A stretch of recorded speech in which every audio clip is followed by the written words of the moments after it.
కృష్ణా జిల్లాలో మల్లవోలు అనే ఊర్లో అశోక్ లైలాండ్ ప్లాంట్ ని స్థాపించాడు, శంకుస్థాపన చేశాడు నారా లోకేష్. గత 5 సంవత్సరాలు జగన్మోహన్ రెడ్డి గవర్నమెంట్ లో మన గుంటూరు జిల్లాలో గానీ కృష్ణా జిల్లాలో గానీ ఎలాంటి పరిశ్రమల శంకుస్థాపన మీరేమన్నా చూసారా? ఎక్కడ ఏమీ లేదు, అసలు అభివృద్ధి లేదు, ఒక సంస్థకు ఓపెనింగ్ లేదు, శంకుస్థాపన లేవు, ఒక కంపెనీ పెట్టింది లేదు, ఒక రోడ్డుకి మట్టి పోసింది లేదు, ఏమి చేయకుండా ఆయన నేను మొత్తం చేశాను, 9 లక్షల కోట్లు అప్పులు చేసి అంటాడు మాట్లాడితే. 7 ఆడాల డబ్బులు ఇచ్చాను, నేనన్నీ అభివృద్ధి చేశాను.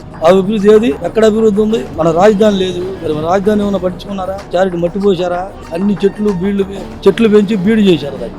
ఇవాళ అది కాదు పరిస్థితి. ఇంకా 2-3 సంవత్సరాలు చూడండి మనకి ఎట్లా ఉంటుంది వాతావరణం. అన్ని స్కీములు అమలు అవుతాయి, ఇటు అభివృద్ధి చెందుతుంది, పారిశ్రామికంగా అన్ని జరుగుతాయి. నిన్న లోకేష్ ఇంకో మాట కూడా అన్నాడు, ఇప్పుడు కొత్త కంపెనీలను అడగడానికి మేము వెళ్తుంటే వాళ్ళు మమ్మల్ని అడిగేటప్పుడు ఈ 5 సంవత్సరాలు మీరు ఉంటారు, మేము పరిశ్రమలు పెడతాం, కానీ వచ్చే 5 సంవత్సరాలు మళ్ళీ ప్రభుత్వాలు మాత్రం మా పరిస్థితి ఏంటి, మళ్ళీ మీరే గెలుస్తారా, గెలిచే నమ్మకం ఉందా అని చెప్పి లోకేష్ గారిని అడిగారట. ఈ 5 సంవత్సరాలు కాకుండా వచ్చే 5 సంవత్సరాలు మళ్ళీ చంద్రబాబు గెలవడానికి అవకాశం ఉందా? నువ్వు మళ్ళీ ఓటేస్తావా? 100% అవకాశం ఉంది. మీరు ఏం డెవలప్మెంట్ చేయకుండా ఏమి చేయకుండా మేము గెలుస్తామంటే ఏ రకంగా మీరు గెలుస్తారు? మీరు ఏదో అనుకుంటున్నారు, ఆడాలి 15,000 ఇవ్వలేదు, నువ్వు గెలిచినప్పుడు కూడా 7 నెలల తర్వాత ఇచ్చావు. ఇప్పుడు 9 నెలలు గవర్నమెంట్ వచ్చి రేపు మే నెలలో మొదలవుతున్నాయి, 11 నెలలకు మొదలవుతున్నాయి. అన్ని మొదలైనప్పుడు అన్ని చేస్తారు. నువ్వు ఎక్కగానే 1 నెలలో ఇవ్వలేదుగా, 7 నెలలు పట్టింది. అన్ని జరుగుతాయి, అభివృద్ధి చెందుద్ది.